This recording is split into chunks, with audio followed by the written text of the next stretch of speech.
Esta es una producción de Marta de Baile. El pastor Mauricio Sánchez Scott te invita a explorar qué quiere decir tener una vida espiritual en un mundo lleno de transformaciones con un enfoque súper claro y abierto.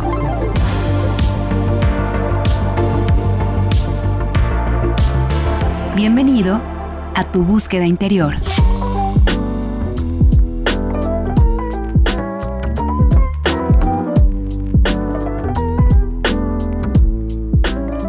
No tengas miedo. No tengas miedo. Si hay una frase que se repite una y otra vez en la Biblia, no es un mandamiento ni es una regla moral. Es esta frase profundamente humana: no tengas miedo. Hay quienes dicen que aparece 365 veces en la Biblia, una por cada día del año. No tengas miedo. Y Dios la repite porque sabe algo de nosotros. Sabe que el miedo es una de las fuerzas más constantes en la experiencia humana. No aparece únicamente en momentos extremos. Vive en lo cotidiano. Vive en lo silencioso, en lo que nadie ve. El miedo no siempre se manifiesta como pánico. Muchas veces se disfraza de ansiedad, de preocupación constante, de insomnio, de decisiones postergadas, de relaciones que no se sueltan, de sueños que nunca se intentan. Por eso, es importante decirlo desde el inicio. El miedo no es solo un sentimiento. El miedo es una respuesta aprendida. Y lo más importante es esto: tenemos la capacidad de rechazarlo. De otra manera, Dios no nos pediría que no tuviéramos miedo, ya que resultaría inevitable, pero no es inevitable. A final de cuentas, el miedo termina siendo una decisión. Podemos rechazarlo. Desde el punto de vista humano, solamente nacemos con dos miedos naturales: el miedo a los ruidos fuertes y súbitos y el miedo a las alturas. Todo lo demás, cualquier otro temor, se aprendió. Nadie nace con miedo al rechazo, nadie nació con miedo al abandono, al fracaso o a la enfermedad. Eso se va formando con el tiempo, con experiencias, con palabras, con ambientes. Ahora estamos ya llenos de miedos, de fobias: aracnofobia, claustrofobia, miedo a volar, miedo a hablar en público. Un bebé no tiene esos miedos. Un bebé ve una serpiente, una araña y se la quiere comer. Si vamos a lo más profundo, casi todos tenemos esos miedos que desembocan en los mismos temores esenciales. Miedo a quedarnos solos, a morir, a enfermar, a perder el control. Y es aquí cuando surge una pregunta clave, especialmente para quien vive con ansiedad: ¿de dónde viene el miedo? Porque si el miedo domina tanto nuestra vida, es muy importante entender su origen. Y ¿sabes? La Biblia es muy clara al respecto. En 2 de Timoteo capítulo 1 dice: porque no nos ha dado Dios espíritu de cobardía, sino de poder, de amor y de dominio propio. Esto significa que el miedo no viene de parte de Dios. El miedo no es la herramienta de Dios para guiarnos. Y si no viene de Dios, entonces tiene otro origen. Los miedos se aprenden, se contagian, incluso se heredan. Hay personas que crecieron en hogares donde el miedo era la atmósfera. Miedo a la pobreza, miedo al cambio, miedo al qué dirán, miedo hasta a Dios mismo. Y cuando el miedo gobierna, no solamente afecta a una persona, afecta a generaciones completas. Por eso, la Biblia dice algo muy serio en Deuteronomio capítulo 30, verso 19, cuando habla de elegir entre la vida y la muerte, la bendición y la maldición. Y no lo dice en forma poética, lo dice porque nuestras decisiones especialmente las que tomamos desde el miedo, dejan un legado. El miedo nunca se queda solo en el presente. Y quizá hoy la pregunta no es ¿a qué le tengo miedo?, sino ¿de dónde aprendí a tener ese miedo? Porque muchas de las decisiones que hoy nos tienen atrapados no fueron tomadas desde la fe, no fueron tomadas desde la convicción, sino desde el temor.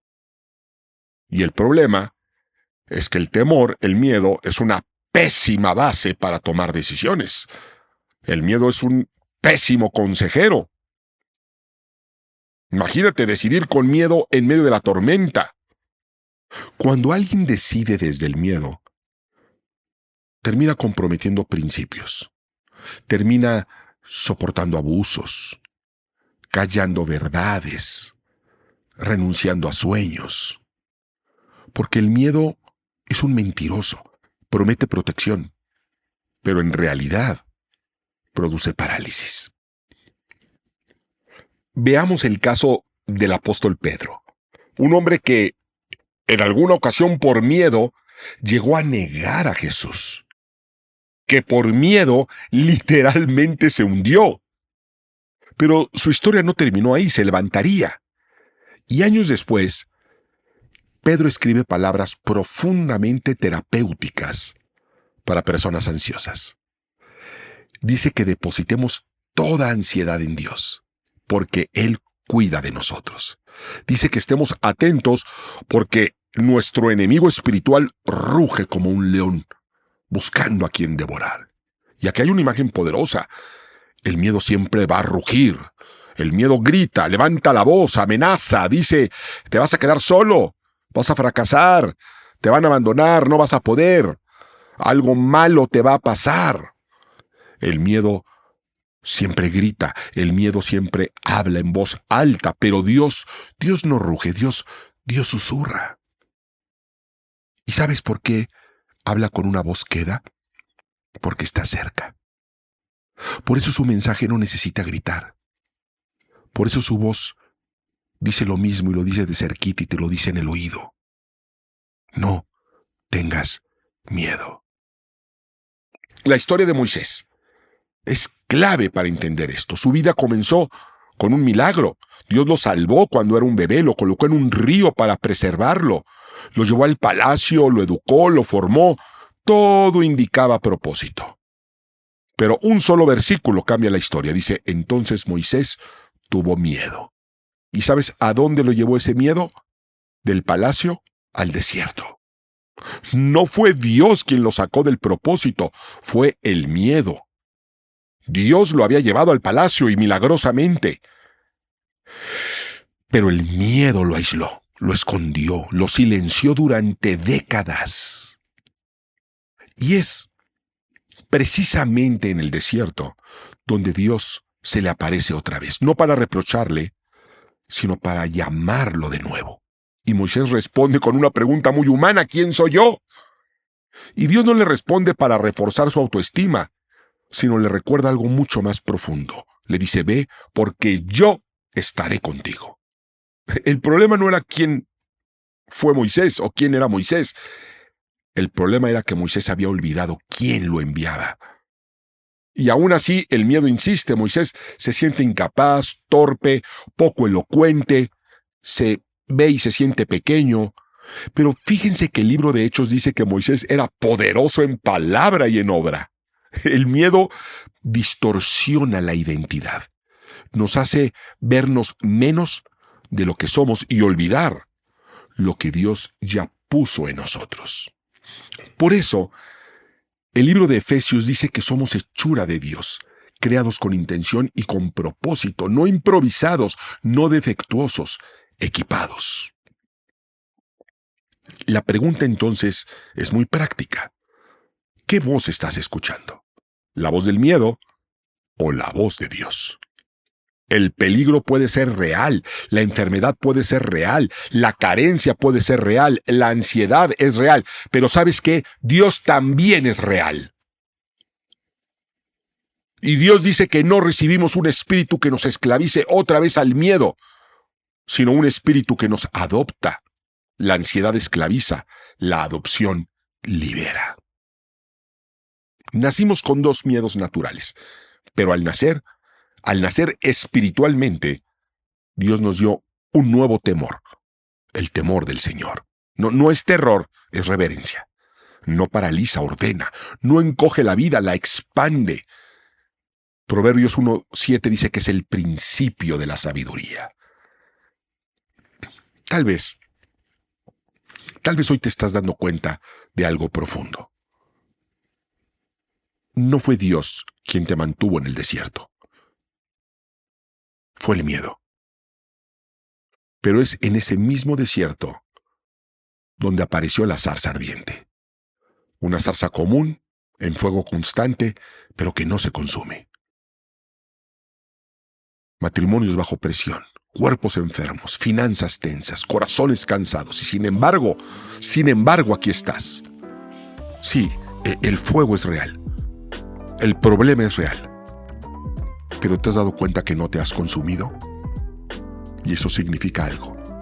Dios sigue ahí. La zarza sigue ardiendo. Lleva tiempo ardiendo, pero no se consume. Aquí seguimos. Nuestra esperanza no se ha apagado. Tal vez es momento de dejar el miedo y acercarte a mirar esa zarza con atención. Porque cuando lo hagas, escucharás, sentirás en tu corazón con claridad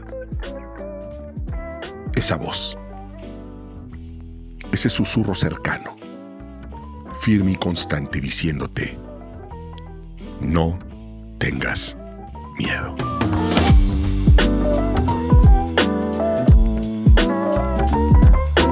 Búsqueda Interior con el pastor Mauricio Sánchez Scott.